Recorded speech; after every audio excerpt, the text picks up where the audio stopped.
This sort of persistent narrative that you're trying to sabotage Shedeur Sanders, especially after yesterday and not putting him in. Shedeur Sanders has been catching heat with the Browns. Now, brand new leaked footage with team owner Jimmy Haslam just dropped, and fans swear the clip shows Shedeur pressing him face-to-face about shady treatment inside the franchise. Tonight, I've got the scoop, so let's lay it out. That draft day meltdown that flipped the script still haunts everything. Sanders' rookie season is already shaky, but this fiery footage everyone's buzzing over just took things from bad to explosive. To really catch what's going down in that clip, you gotta rewind to where the chaos started. Shedeur Sanders made all those teams that had 143 chances to draft him before he went 144th. He shamed all of them, including the Cleveland Browns, who finally took him in the 5th round. I'm convinced only because the owner, the publicity-starved owner, just wanted some more shock value publicity. If you missed it, Shedeur Sanders walked into the 2025 NFL draft cycle as one of the most hyped quarterback prospects alive. The college stats, the spotlight, the pedigree of being the son of an N.F.L. Hall of Famer. The media crowned him early as a franchise savior, the next big thing. The hype machine was out of control, with analysts and betting markets locking him as a sure top 10 pick, some even saying he might go number 1 overall. Yeah, yes, sir. Let's be legendary. But you're going to have to wait a little bit longer, man. Okay. Sorry about that. But then came those shocking nights in Green Bay, Wisconsin, during the 2025 draft. And what went down wasn't just unexpected. It was flat out unbelievable. It was jaw-dropping. The entire football world sat frozen as team after team, pick after pick, looked the other way on a quarterback who had just delivered one of the nastiest, most dominant college seasons we've ever seen. Now let's talk numbers, because these stats were straight up insane. In his last college run at Colorado in 2024, Sanders carried the Buffaloes to a 9-4 record and an Alamo Bowl trip. Well, Molly, I don't think, look, the draft isn't about fairness. That's really not what it's about, you know? And I think the reason why I say that is because I've said numerous different times, this whole process is very subjective, all right? It's very opinionated. There's human beings who are trying to assess players and their fit relative to the NFL and relative to their own, individual franchise. But it wasn't just about wins, it was the efficiency. He racked up 4,134 passing yards, 3rd best in the nation, 37 touchdowns that ranked 2nd, and the crown jewel, a wild 74.0% completion rate, the highest in all of college football. These weren't just strong numbers. They were the kind of stats that rewrite history books. Stack that with his full career, including his Jackson State days, and you get 7,623 passing yards, 65 touchdowns, and a 70% completion clip. The man was breaking school records, snagging Heisman votes, and looking every bit like a Sunday-ready quarterback. People were not comfortable with the risk that would be associated with taking him in the 1st, 2nd, 3rd, or 4th round. That doesn't mean I agree with it. That doesn't mean that anybody agrees with it. That just means that that's what the teams felt. So now for him, he's going to have to go back and look at that process and say, hey, look, what was it during that process that somehow made these people, meaning the 32 teams, feel as though I wasn't worthy of being picked much higher than I was? And the hype? Out of this world. ESPN's Mel Kiper Jr. had him floating around pick number 6 in early mocks, hyping his polish and calm under pressure. By April, Kiper was labeling him a legit QB1 prospect. Betting markets were just as sold. DraftKings even had him as the plus 100 favorite for the number 1 overall pick heading into late April 2024. But when draft night hit Green Bay, none of that mattered. The stage was set, the cameras were rolling, and something shocking, something no one saw coming, started to unfold. One by one, teams desperate for a quarterback still passed on Sanders. The Titans at pick 4, the Panthers at 5, the Raiders at 6, and even the Bears at 7. I just say, nothing will be given. Every one of those franchises had shaky quarterback situations, yet they all turned their backs on a prospect that scouts had called one of the best in the entire draft. Day 2 only made the nightmare worse. As round 2 kicked off, more quarterback-starved teams looked the other way. The Browns at 35, the Jets at 36, the Raiders again at 38. Meanwhile, Quinn Ewers went to the Broncos at pick 40, and Jackson Dart to the Steelers at 45. Both guys ranked lower than Sanders on nearly every mock draft. But then came the most vicious moment of them all. While live streaming his draft party on Twitch, Sanders picked up a call that he thought was Saints GM Mickey Loomis, telling him New Orleans was trading up for him. Shedeur Sanders did not play well. He took 5 sacks, he was 3 of 6 for 14 yards. And as good as he looked week 1 against Carolina is kind of how bad he looked week 3. Plenty of factors here. Obviously, people have pointed out online that 4 of the 5 old linemen he played with have already been released. Sanders lit up, telling his stream, "Yes, sir. Let's be legendary." Only to find out minutes later it was a cruel prank. Ole Miss students had somehow grabbed his number and tricked him on the biggest night of his life. The video went viral instantly, showing Sanders' face drop as he muttered, "That's not funny, man." It was brutal humiliation, a gut punch that summed up how fast his dream draft story had spiraled into chaos. By the time day 2 wrapped with Sanders still sitting undrafted after 100 picks, history was being made, and not the good kind. Analysts were calling it the most dramatic quarterback slide in modern N.F.L. history. This was a guy projected top 10, stamped as one of the top 3 quarterbacks in the class, yet 100 selections flew by without his name. The backlash was instant and ugly. Media voices who had hyped Sanders for months scrambled to save face, spinning excuses for why their evaluations had been so far off. Social media lit up too, with wild theories flying. We have good process, okay? And if you'd have told me, let's see, we picked him on Saturday, right? Friday night driving home, y'all are going to pick Shedeur, I would say that's not happening. But we had a conversation early that morning, and then we had a conversation later that day. I think we had the right people involved in the conversation. At the end of the day, that's Andrew Berry's call. Andrew made the call to pick Shedeur. Whispers of front office prejudice, rumors of family drama, and secret character red flags that no one had seen coming. The subplot that made this draft drama even juicier was the shadow of Deion Sanders. Before the draft even kicked off, Deion was already making noise, warning certain franchises that his son would never suit up for them. That bold stance rubbed NFL front offices the wrong way, since they're not used to being told what to do by players' family. Finally, on Saturday, April 26, 2025, Shedeur Sanders' wait ended. The Cleveland Browns grabbed him in the 5th round. But the question that immediately shook the football world was simple. How does a quarterback with this resume, those numbers, and all that hype fall this deep? The truth, as we'd soon find out, was way more twisted and controversial than anyone expected. The stage was officially set for one of the most jaw-dropping selections in NFL draft history, sparking a storm of drama that wouldn't stop for months. Welcome to what many now call the Cleveland catastrophe, when owners turn on their own players. The Browns taking Sanders at 144 overall should have been a fairy tale ending after watching 143 names fly off the board before him. So take a look at this clip of how Shedeur handled this confrontation with class. Tony, I be hoping you got something positive to say about me. You only say negative stuff about me. And I'm like, I ain't do nothing to you. No. I ain't seen nothing positive that you ever said.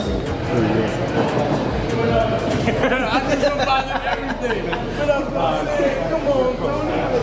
What I do to you, Tony? Instead, what should have been relief and redemption instantly flipped into the opening act of an even darker story. Cleveland hadn't even planned to pick Sanders at first, but once they saw him shockingly available deep into day 3, they scrambled to make moves. By the 4th round around pick 135, they were calling teams nonstop, sniffing out trade costs. Their target? The Indianapolis Colts' 144th slot. In the end, Cleveland pulled the trigger, sending their 5th rounder at 166 and a 6th rounder to climb up and snatch Sanders. Man. Cleveland's move cost them pick 192 to jump 22 spots, a small gamble that GM Andrew Berry later brushed off as nothing more than an opportunistic value play. Berry's public comments painted the pick as routine business, just snagging a talented player who slipped further than expected. But when Berry called Sanders with the news, his message cut through any excitement. You're going to have to earn it. Nothing is given a cold line that ended up sounding more like a warning than motivation. The drama started immediately. The Browns had already taken Oregon quarterback Dillon Gabriel in round 3 at number 94 overall, meaning Sanders was the second quarterback Cleveland drafted in the same class. Suddenly, this hyped college star walked into camp not as the prized rookie, but as an afterthought buried in a messy quarterback room. And why do I bring up Kaepernick? Because I keep reminding everybody that the owners, I'll never forget this as long as I live. The owners in the National Football League are very big on control. And Colin Kaepernick's position really railed them. It really riled them, it irritated them, because even though they received a check for over $246 million apiece because of their TV rights deal, they were mad it wasn't $250 to $255. They blamed Colin Kaepernick. By the time training camp opened, Sanders was listed as the 5th-string quarterback, sitting behind Deshaun Watson, Joe Flacco, Kenny Pickett, and Gabriel. Even with his stacked college resume and national spotlight, Sanders barely saw first-team reps, treated more like a long-term project than a future face of the franchise. When final roster cuts dropped on August 30th, 2025, the Browns trimmed down to 3 quarterbacks, Flacco as the starter, Gabriel as the backup, and Sanders squeezed into QB3. And the comparisons were brutal. Gabriel, despite going earlier in the draft, was outperforming him in practices and preseason games. So in other words, you're willing to collectively send that kind of message, and don't act like it wasn't a collective effort. For all we know, teams collectively, meaning owners, had come to the conclusion nobody's gonna touch them in the first 4 rounds. All right, now that the round 5 is here, our message has been sent, so y'all can go about the business of sort of lifting the embargo, for lack of a better phraseology. Sanders' preseason was a roller coaster. In his debut against Carolina, he flashed brilliance, giving fans a glimpse of what made him a star. But against the Rams, the cracks showed. Too many sacks, shaky reads, and visible discomfort under pressure. Critics who had questioned his NFL readiness pounced instantly. Scouting reports that flagged his shaky pocket presence, his habit of holding the ball too long, and struggles against pressure suddenly looked prophetic. But the real explosion came not from his play, but from the owner's mouth. On July 29th, 2025, Browns owner Jimmy Haslam dropped a bombshell at a press conference, making the shocking choice to publicly distance himself from the Sanders pick. That the Cleveland Brown rookie quarterback has included a groundbreaking clause in his contract that could set a new standard in the NFL. So he has leverage, and he tried to use his leverage, and he did use his leverage to get something put in his contract. He says, as uncertain as quarterback Shedeur Sanders' future is in the NFL right now, one thing is for sure, he's transformed how NFL contracts work, and he hasn't even taken his first snap. The NFL don't like that. That one moment lit the fuse for a firestorm no one saw coming. Haslam stood at the podium and tried to play it off casual. We have good process, okay? And if you'd told me Friday night driving home, y'all are going to pick Shedeur, I would have said that's not happening. But we had a conversation early that morning, then another later that day. At the end of the day, that's Andrew Berry's call. Andrew made the call to pick Shedeur. Those words were a bombshell. For an NFL owner to openly distance himself from his own draft pick, unheard of. Haslam flat out said he had nothing to do with drafting Sanders, pinning the move squarely on GM Andrew Berry. This is why they hate Shedeur Sanders. This is what it's about, man. It's that the things that he's coming in negotiating have never been done before. They always want it, and they like it for players to stay in a position of servitude. Hey, you come in, you run fast, you jump high, you say yes sir, no sir, and we'll tell you what you're allowed to have. Instantly, critics dragged up the Browns' 2014 Johnny Manziel fiasco, a pick many blamed on Haslam's interference, and now he was scrambling to flip the script, making sure no one tied his name to Sanders. But the timing was suspicious. Reports surfaced of 2 separate meetings on draft day about what to do if Sanders was still on the board when Cleveland picked. If Haslam wasn't involved, why were those meetings even happening? The whole thing reeked of backroom chaos. The media didn't hold back either. Analysts and ex-players blasted Haslam for undercutting Sanders before the kid even got a fair shot. The perception? Haslam was setting Sanders up as the fall guy, making sure the owner's reputation stayed clean if things went south. Meanwhile, the tension spilled into the locker room and the press room. Footage surfaced of Sanders facing down Cleveland reporters who were tearing apart his readiness. Hey, big guy. What's going on? Hey, look. You doing all right? You gotta let my brother have his way in the league. Yeah, you gotta. I'm worried about your pop. What you worried about him for? In one viral moment, he approached veteran beat writer Tony Grossi, who had been questioning whether Sanders was NFL ready. Sanders stayed professional, but the exchange showed just how tense things had gotten in Cleveland. The dynamic of having two rookie QBs, Gabriel with fewer headlines but more reps, and Sanders with all the media attention but little opportunity, was toxic. Even Cam Newton weighed in, telling Sanders to lock in and prove it on the field, but it was clear the environment was stacked against him. By now, Cleveland was a circus of dysfunction, an owner publicly washing his hands of the pick, coaches hesitant to commit, and media circling like sharks. Sanders was boxed in from every angle, stuck in a no-win situation. Shedeur Sanders, why did he go so late in the draft? It's a good question. I wasn't a part of any evaluation process or to Skip Bayless see says that. otherwise. That's a problem with media, is everyone can just say whatever the fuck they want. I actually texted Shedeur because I know him very well. And I said, dude, whatever happens, wherever you go, that's your first day. Day 2 matters more than the draft. I was 199. Who could speak on it better than me? Like what that really means. Use it as motivation.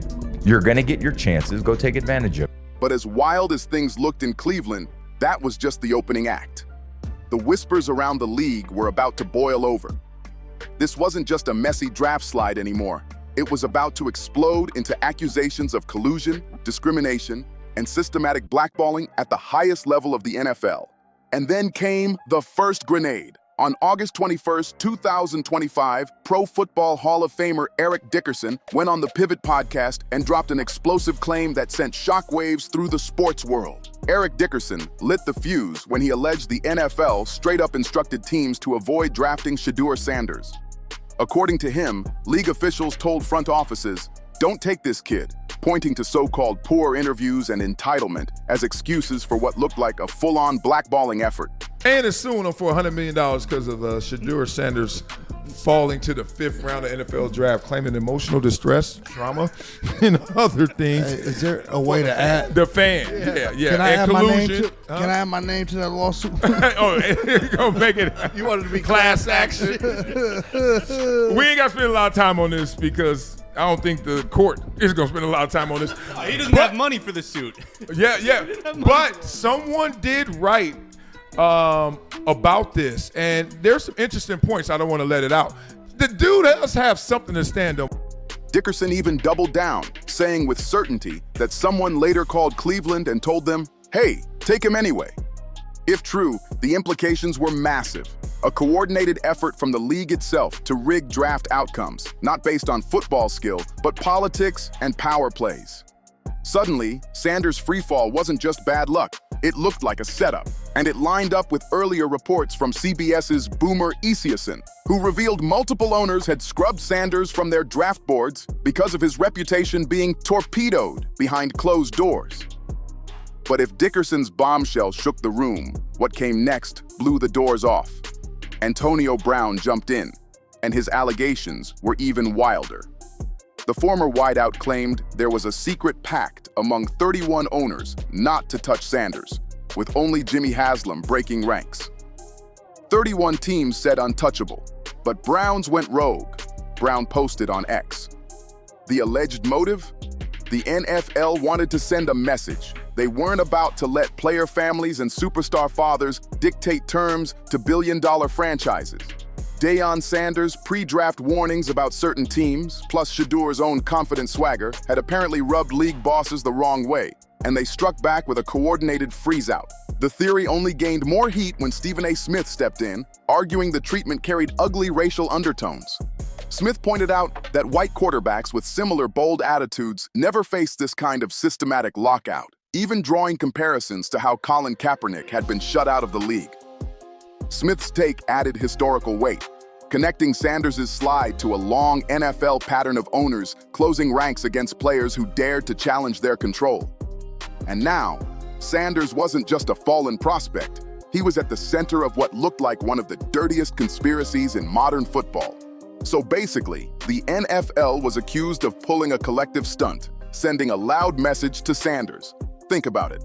Owners supposedly agreed nobody was touching him in the first 4 rounds. Once round 5 hit, the message had been delivered, and suddenly Cleveland was free to grab him. It sounded less like a draft and more like an embargo being lifted. But the most damning part of the whole scandal wasn't just the slide. It was the whispers about Sanders' contract demands. You have your right to not draft somebody because you don't like them. Yeah. They just can't get together and say, we're not drafting this dude till... Just like they Absolutely put that, correct. Just like they put that sign up and said, we refuse the right to search. But that's why the NFL wouldn't want this going to trial, because they wouldn't want discovery. They wouldn't want to open up all the emails and all of that stuff to search just in case. Yeah. Reports swirled that he had pushed for groundbreaking terms that shook NFL executives to their core. The biggest? A so-called prime equity clause that gave him a cut of revenue from merchandise, sponsorships, and promotions tied directly to his name, image, and likeness. That meant Sanders wasn't just an employee, he was a business partner. The ripple effects would have been enormous. If Sanders pulled it off and succeeded on the field, other players would follow, demanding equity deals of their own. That would flip the entire NFL business model upside down. To some, the league's alleged blackballing effort looked like a desperate move to block a precedent that could cost owners billions down the line. And Sanders wasn't done shaking things up. Reports claimed he'd also secured unheard-of media rights, giving his brother, Deion Jr., control to produce behind-the-scenes content tied to his career. That wasn't just a contract. It was an empire-building blueprint that the league clearly didn't want spreading. Then came the chilling moment. Commissioner Roger Goodell himself caught on video, making cryptic remarks about being worried about Deion Sanders. The NFL's most powerful man admitting unease about a retired legend with no official role? That sent shockwaves. Even Tom Brady weighed in, throwing support behind Sanders and pointing out how brutal NFL politics can be for players trying to break the mold. Fans rallied too, but things hit another level when one fan filed a $100 million lawsuit against the NFL, accusing the league of discrimination and collusion in the way Sanders was treated on draft day. What started as draft night humiliation had now spiraled into a billion-dollar conspiracy battle that had everyone, from legends to fans, demanding answers. Can I add my name to that lawsuit? Fans joked online, but behind the humor was a real question. Did Sanders actually have a legal case? Experts quickly jumped in, reminding everyone that proving collusion takes receipts, direct communication between teams with the intent to tank his draft stock. Without that, it's just smoke with no fire. But then, the numbers started rolling in, and they were jaw-dropping. Sanders' jersey sales skyrocketed, hitting unheard-of levels for a 5th-round pick, raking in millions of dollars in merch revenue. To many, this was proof the league had miscalculated big time, underestimating both his marketability and his overall value to the NFL brand. The bigger picture became impossible to ignore. Whether the conspiracy theories ever get proven in court or not, Sanders' saga cracked open a spotlight on the NFL's power structure like never before. His story isn't just about draft day humiliation anymore. It's now fueling heated debates about race, privilege, family influence, and just how much control players really have in pro sports. Those viral clips, the fiery confrontations, and the endless rumors, they're only the surface of a much deeper battle for control inside the NFL. And one way or another, Sanders has forced the league to face questions it's been dodging for years. Thank you for watching. Don't forget to like, share, comment, and hit subscribe so you don't miss the next deep dive.